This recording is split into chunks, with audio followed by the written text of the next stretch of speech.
Ինչ նոր տարի առանց քաղցրավենիքի, ժամանակները փոխվել են եւ այժմ շատ տանտիկիներ նախապատվություն տալիս են պատրաստի խմորեղեններին, բայց ոչ բոլորն են տեղյակ, թե ինչ պայմաններում են պատրաստում խմորեղենները։ Արդյոք այս տոնորերին արտադրողը բարեխիղճ է գտնվում, ճշգրիտ նշելու արտադրման ժամկետը, թե սպառողը խաբված է։ Առաքիչները կանգնած սպասում են, գծից դուրս է գալիս թարմ ուղարկում ենք, չենք հասցնում կուտակել պահեստում։ Ձերքի աշխատանք մենք չենք հասցնում մեծ քանակություններ տանք, դուրս եկածը ամեն օր վաճառվում է։ Հարցումներից պարզ դարձավ, որ մարդիկ նախապատվություն են տալիս գնել պատրաստի խմորեղեններ եւ վստահում են ընկերություններին։ Նախ եւ առաջ այս տոնորերին ես ավելի գերադասում եմ ինքս սարքեմ, եթե ժամանակ ունենամ։ Եթե ես գիտեմ, որ խանութը գնամ, որ խանութում գնեմ։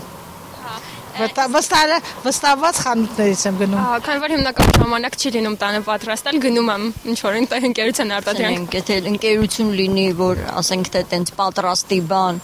տնականին մոտ լինի, իհարկե կվերցնենք։ Շատ ինձ թվում է կարելի է եւ առնել։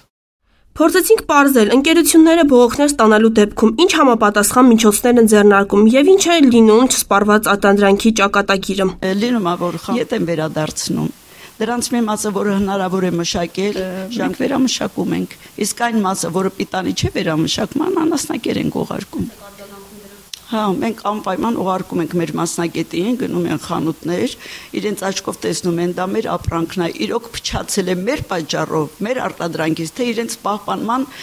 որակից պահպանումը չեն ապահովել։ Մենք անպայման պարզում ենք, դա մեր պատճառով է եղել, թե իրենց պահպանման պատճառով։